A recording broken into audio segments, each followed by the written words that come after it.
Hi friends, this is Himanshu from Dev advisory. आज की इस वीडियो में मैं आपके साथ कुछ स्क्वीज और एलिवेटिव के ट्रेड सेटअप्स डिस्कस करूंगा।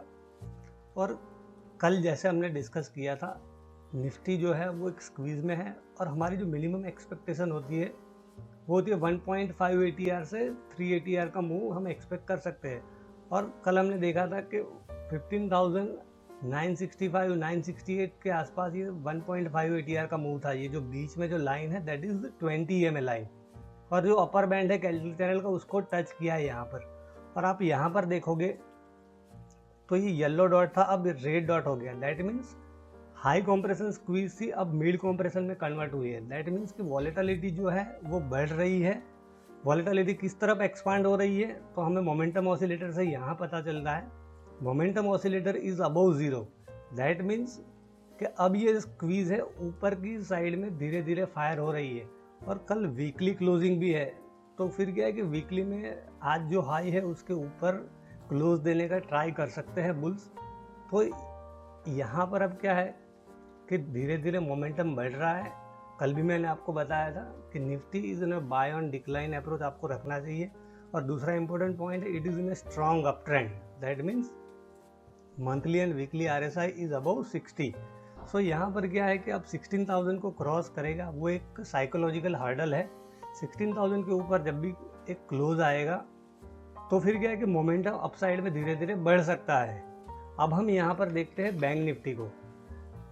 बैंक निफ्टी में भी हम डिस्कस कर रहे थे कि स्क्वीज है और असेंडिंग ट्रायंगल हमने डिस्कस किया। 36,000 एक टफ रेजिस्टेंस था, आज उसको यहाँ पर क्या है कि हिट किया है और यहाँ पर पावरफुल क्लोजिंग दी है। आप देखिए कि आज का जो क्लोज है वो 36,000 के ऊपर है। This is a very good signal for a short term. और अब यहाँ पर देखिए कि ये ऑरेंज डॉट है, दैट मीन्स बिल्कुल लो कॉम्प्रेशन स्क्वीज हो गई है। और अब यहाँ पे क्या है कि जब ग्रीन बत्ती आएगी इस तरह की, ये ग्रीन बत्ती तो अभी आई नहीं है, जब भी ये ग्रीन बत्ती आ जाएगी तब क्या है कि मोमेंटम काफ़ी स्ट्रांग हो सकता है।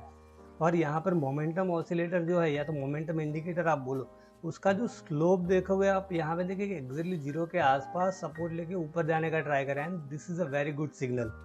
तो यहाँ पर बैंक निफ्टी में भी अभी क्या है 20 और 50 EMA के आसपास अगर आता है रिट्रेसमेंट तो we should prefer buying rather than shorting. और ऊपर के लेवल में भी हमें मतलब शॉर्ट प्रीफर नहीं करना चाहिए, rather than we should prefer buy on decline. So ये स्क्वीज अब धीरे धीरे फायर हो रही है बोथ द इंडाइसिस में। अब देखते हैं फिर कैसे मूव आता है। सो आई होप कि ये सब मैंने रेगुलर आपको अपडेट दी है, जिससे क्या है कि आपको कहीं ना कहीं जरूर हेल्प मिली होगी। अब हम देखते हैं कुछ स्टॉक्स जो स्क्वीज में है। एलेम्बिक लिमिटेड को हम यहाँ पर देखते हैं। एलेम्बिक लिमिटेड का स्ट्रक्चर मुझे काफ़ी स्ट्रॉन्ग लग रहा है और यहाँ पर देखिए हाई कॉम्प्रेशन स्क्वीज है। ये 52 वीक हाई बना के आया था और उसके बाद फिर क्या है कि एक रेंज में स्टक हो गया है। और यहाँ पे मैं आपके साथ एक बहुत ही इंपॉर्टेंट पॉइंट डिस्कस करूँगा। इस तरह का जब लो होता है, इस तरह का जब लो बनता है कोई भी स्टॉक या इंडेक्स में, वो एक बहुत ही इंपॉर्टेंट रेफरेंस पॉइंट होता है और इसको हम बोलते हैं पैनिक लो। आपने ये वर्ड अगर मार्केट में काम कर रहे होगे तो आपने सुना होगा शायद, इट इज कॉल्ड पैनिक लो। इस तरह का जो लो होता है उसको हम पैनिक लो बोलते हैं, and it serves as a very useful reference point. इसी का स्टॉप लॉस लेके हम क्या है कि अब यहाँ पे बाइंग प्रीफर कर सकते हैं। और ये जनरली क्या है कि एक रिवर्सल की साइन होती है। अगर मैं आपको कुछ एग्जांपल्स दूँ, इसमें मैं बहुत डिटेल में नहीं समझाऊंगा, बट रिसेंट एग्जांपल दिखाऊँ मैं आपको। निफ्टी में भी आप देखेंगे दिस वाज अ पैनिक लो। यहाँ पर देखिए कि एक स्ट्रॉन्ग पिन बार, जिसको पिन बार कैंडल बोलते हैं, कि पैनिक लो बनाया फिर ये रिकवर हो गया था। इवन आप बैंक निफ्टी में भी देखोगे 33,900 के आसपास 2 बार पैनिक लो बनाया है। यहाँ पर आप देखोगे, ये जो आप चार्ट जाके देखोगे डेली का तो आपको पता चलेगा कि 33,900 के आसपास ये पैनिक लो बना के फिर क्या कि रिकवर हो गया था।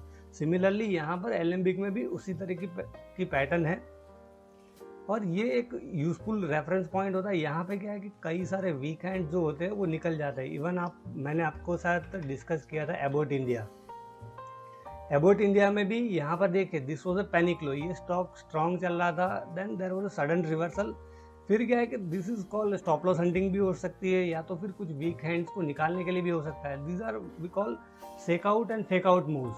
तो आप देखिए कि ये रिवर्सल हो गया था, फिर स्टॉक चला है। और ये स्क्वीज हम कहाँ पे डिस्कस कर रहे थे, इफ यू रिमेंबर, यहाँ पर 16,300 या 400 के आसपास हम डिस्कस कर रहे थे। और ये कहाँ पर हाई बना के आए, 17,540. This is the power of squeeze. तो ये पैनिक लो का कंसेप्ट जो मैंने आपके साथ डिस्कस किया है वो आप हमेशा ध्यान में रखना, आपको कहीं ना कहीं हेल्पफुल रह सकता है. Another squeeze that is looking good is GSFC. GSFC में भी देखिए यहाँ पर क्या है कि एक ट्राइंगल जैसी पैटर्न बन रही हो ऐसा मुझे लग रहा है. यहाँ पर फिर क्या कि स्क्वीज जो थी वो नीचे फायर हो रही थी ऐसा दिखा रहा था, बट अब जो डाउन साइड मोमेंटम है वो धीरे धीरे स्लो हो गया. यहाँ पर एक न्यूट्रल कैंडल बनी है and this is looking like a triangle pattern, और ये काफ़ी शार्प करेक्शन है. अगर LU2 का नॉलेज हो तो आपको काफ़ी हेल्पफुल रह सकता है. This is looking like a very sharp correction, और ये रेंज जो है अब नैरो हो रही है. तो ये स्टॉक कभी भी फायर हो सकता है, ये स्टॉक आप अपने ध्यान में रख सकते हो. Another stock that is looking good is TCI express. TCI express recently मैंने LU2 एनालिसिस में भी कवर किया था. ये जो पूरा मूव है यहाँ पर ही हमने कवर किया था, और आप देखिए कि इसमें काफ़ी स्ट्रॉन्ग मूव आया था. और अभी आप देखिए कि now it is holding its 20 EMA line, 8 EMA के ऊपर भी ट्रेड कर रहा है, and we have high compression squeeze. यहाँ पर न्यूट्रल हो गया है. जो डाउन साइड मोमेंटम था दैट मीन्स कि ये जो हाई बना था यहाँ से जो प्रॉफिट बुकिंग आई थी वो क्या है कि अब ख़त्म हो गई हो ऐसा लग रहा है यहाँ पर, और ये ब्लू बार बना है. तो ये स्टॉक आप अपने ध्यान में रख सकते हो. नियर रेंज में देखें कि यहाँ पर एक कुछ स्विंग्स है 1500 के आसपास, तो मे भी 1500 को ये क्रॉस करेगा तो ज़रूर एक मोमेंटम देने का ट्राई कर सकता है. तो 1500 का आप अलर्ट लगा सकते हो. ट्रेडिंग व्यू में अलर्ट कैसे ऐड करना है आपको पता नहीं, तो मैं यहाँ पे समझा देता हूँ कि राइट क्लिक करोगे तो सिंपली एक ऑप्शन ही आता है ऐड अलर्ट करके, वहाँ पर जाओगे आप तो यहाँ पे देखिए कि क्रॉसिंग, और यहाँ पे मैं सेट कर दूंगा 1500 1500. यहाँ पे आपने लगा दिया तो ये अलर्ट सेट हो गया है. यहाँ पर जब भी ये 1500 को क्रॉस करेगा यहाँ पे पॉपअप होके आ जाएगा. इवन आपको फिर क्या है कि कुछ साउंड अलर्ट भी रखना हो तो साउंड अलर्ट भी अलाउड है, तो वो जाके आप देख सकते हो. फिर मैंने आपके साथ एक डिस्कस किया था इंटेलेक्ट. ये देखिए स्क्वीज में जो भी स्टॉक होते हैं, अब मैं आपके साथ बहुत ही इंपॉर्टेंट पॉइंट डिस्कस कर रहा हूँ, उसको हमेशा ध्यान में रखना. स्क्वीज में जैसे मैंने बताया था पहले कि मैंने एडिशनल फिल्टर लगाया हुआ है, और वो क्यों लगाया हुआ है अब आपको समझ में आएगा. इंटेलेक्ट डिज़ाइन, आप देखिए ये स्टॉक काफ़ी टाइम पहले हमने कवर किया था, और फिर क्या था कि यहाँ पर स्विंग बना के वो धीरे धीरे ये रिट्रेस हो गया था, और 50 EMA के आसपास से अब क्या है कि काफ़ी स्ट्रॉन्ग बाउंस किया. यहाँ पे देखिए कि कुछ नैरो रेंज कैंडल्स थी दैट मीन्स, और वॉल्यूम्स भी काफ़ी श्रिंकिंग थी, जिसको बोलते हैं एम्प्टी जोन. जिन्होंने मेरे वेबिनार कुछ अटेंड किए होंगे उनको पता है. So that you can anticipate breakout के नियर टर्म में एक ब्रेकआउट आने की तैयारी में है, ऐसा हम एंटिसिपेट कर सकते हैं. वो मैं अभी कभी टाइम मिलेगा तो मैं डिटेल में ये कंसेप्ट आपके साथ भी डिस्कस करूँगा यहाँ पर. But point I am trying to make is, जब भी कोई स्टॉक स्क्वीज में हो उसको फिर क्या है कि रेगुलर आप ट्रैक उसका रखो. आज इसमें एक फंडामेंटल न्यूज़ थी कि कुछ सेबी के साथ सेटलमेंट हुआ था. मैंने कुछ डिटेल में देखा नहीं था, बट वो न्यूज़ की वजह से ये स्टॉक मेरे ध्यान में था, और मेरे वॉच लिस्ट में भी मैंने ऐड करके रखा हुआ था इसको. और ये एक अच्छा ट्रिगर हुआ यहाँ पर. जैसे ही ये एक लेवल था यहाँ पर 733 के आसपास, उसी को क्रॉस किया था, मैंने एंट्री की थी यहाँ पर, और काफ़ी स्ट्रॉन्ग मूव मिला था. 5 मिनट में 20 या 30 रुपये का मूव उसने दिया था, और काफ़ी अच्छा प्रॉफिट दिया इसने. सो जब भी कोई स्टॉक स्क्वीज में होता है उसको आप इग्नोर मत करो. और हम जो एडिशनल फिल्टर लगाते हैं, कल भी मैंने आपको बताया था कि वैसे स्टॉक क्या है कि 20 और 50 EMA के आसपास आते हैं तो आप उसको बाइंग प्रीफर कर सकते हो, ऐसा नहीं है. अब हम एक दूसरा स्टॉक देखते हैं जो स्क्वीज में है, दैट इज HDFC. ये देखिए हाई प्रोबेबिलिटी ट्रेड सेटअप नहीं है. उसका रीज़न ये है कि मंथली एंड वीकली जो RSI है वो 60 के ऊपर नहीं है, बट स्टिल अब यहाँ पर देखें कि ये मोमेंटम जो है वो अपसाइड में धीरे धीरे बढ़ रहा है. एंड मोस्ट इम्पॉर्टेंटली स्क्वीज में जब भी स्टॉक होता है आई प्रीफर कि 20 EMA के ऊपर हो. 20 EMA के ऊपर हो तभी बाय करना मैं जनरली प्रीफर करता हूँ. और यहाँ पे देखिए जो बीच वाली लाइन है दैट इज़ 20 EMA लाइन, और उसके ऊपर ये अब क्या है कि उसको होल्ड करने का ट्राई कर रहा है. अब हम यहाँ पर जाके देखें ट्रेडिशनल टेक्निकल एनालिसिस के हिसाब से HDFC लिमिटेड को, तो आपको पता चलेगा कि 20 और 50 EMA को ये होल्ड कर रहा है. ये जो ट्रेंड लाइन थी यहाँ पर उसको ब्रेक करके फिर ऊपर जाने का ट्राई किया, और एग्जैक्टली उसी ट्रेंड लाइन के आसपास उसने सपोर्ट लिया है. दैट मीन्स कि ये स्टॉक क्या है कि अब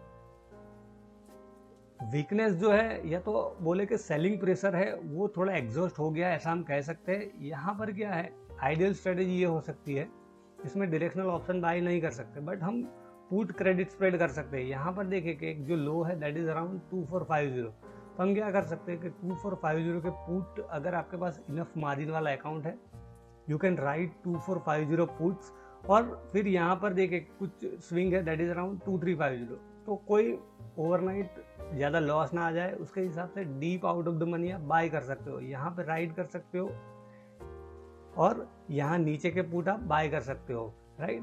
तो इस तरह से क्या है कि पोजीशन थोड़ी बहुत हेज भी हो जाएगी आपकी, तो इस तरह की स्ट्रेटेजी कर सकते हैं। बट अगर ये 20 या 50 एम के आसपास वापस आता है तो डेफिनेटली उसको हम बाय करने का ट्राई कर सकते हैं। बट ये स्टॉक मैंने ट्विटर पे भी शेयर किया हुआ है। अब क्या है कि इसमें धीरे धीरे मोमेंटम बिल्डअप हो रहा है, तो ये एक बाय ऑन डिक्लाइन वाला स्टॉक हो गया है, तो इसको आप अपने ध्यान में रख सकते हो।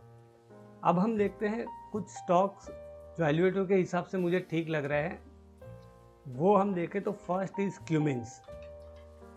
क्यूमिंस ऑलरेडी मैंने अभी कुछ टाइम पहले मेरी प्रीमियम एनालिसिस में कवर किया था, और उसके बाद क्या है कि एक अच्छा मूव ऑलरेडी उसने दिया है। यहाँ पर उसको हम डेली करें, this is a 75 minute chart, यहाँ पर हम डेली करें तो 843 के ऊपर इसमें मोमेंटम बढ़ सकता है, और ये डिटेल में मैंने एक वीडियो द्वारा भी समझाया था जितने भी मेरे क्लाइंट हैं। And this structure is very strong. ये स्टॉक आप अपने ध्यान में रख सकते हो। इसमें मुझे लग रहा है कि 950 या 1000 के लेवल हमें शॉर्ट टू मीडियम टर्म में देखने को मिल सकते हैं। Another stock that is looking good is Ashok Leyland. Ashok Leyland भी मेरे प्रीमियम एनालिसिस में मैंने बीच में कवर किया था। यहाँ पर जब उसने ये फॉलिंग चैनल जो है उसको ब्रेक किया था, फिर यहाँ पर 131 के आसपास का हाई बना के फिर मार्केट जब करेक्ट हुआ तो ये रिट्रेसमेंट आया था, and this is earning gap.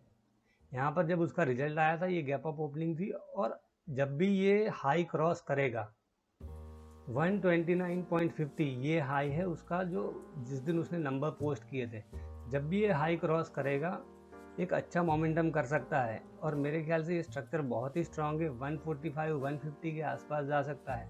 और एल्यूटिव की थियरी जो है it is based on mass psychology. जब मैं सजेस्ट करता हूँ तब क्या है कि लोगों को एक्चुअली लगता नहीं कि एक्चुअली बाय है। जैसे शिल्पा मेडिकेयर की हम बात करें, यहाँ पर शिल्पा मेडिकेयर जब मैंने रेकमेंड किया था तब क्या था कि स्टॉक करेक्टिव मोड में होता है, एंड देन वो 2 ही दिन में मूव आ गया था। Even L&T was recently covered in my premium analysis and this has given a tremendous move।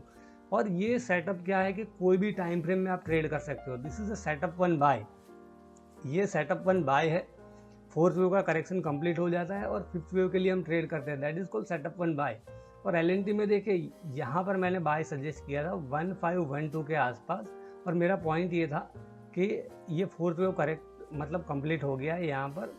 फिर ये वेव 1 था, वेव 2 था, that means 1 2, this was 1 2 and now this is boom. That means कि ये जो पैटर्न है उसका भी थर्ड वेव था और इसका भी थर्ड वेव था, that means this was third of the third, और थर्ड ऑफ द थर्ड काफ़ी स्ट्रॉन्ग इम्पल्सिव मूव होता है। और आप इसकी पर्सनालिटी भी यहाँ देख सकते हो कि एक ही कैंडल में कितना 5% का मूव है, and our expectation was 1600 to 1620, और ये आज उसने वो टारगेट अचीव किया। इवन ट्विटर पे भी मैंने जस्ट कपल ऑफ डेज ये शेयर किया था, और बीच में भी मैंने आपको यूट्यूब के वीडियो में ही बताया था कि 50 MA के आसपास है और ये L2 का स्ट्रक्चर मुझे लग रहा है। वो वीडियो में भी मैंने आपको एक्सप्लेन किया था।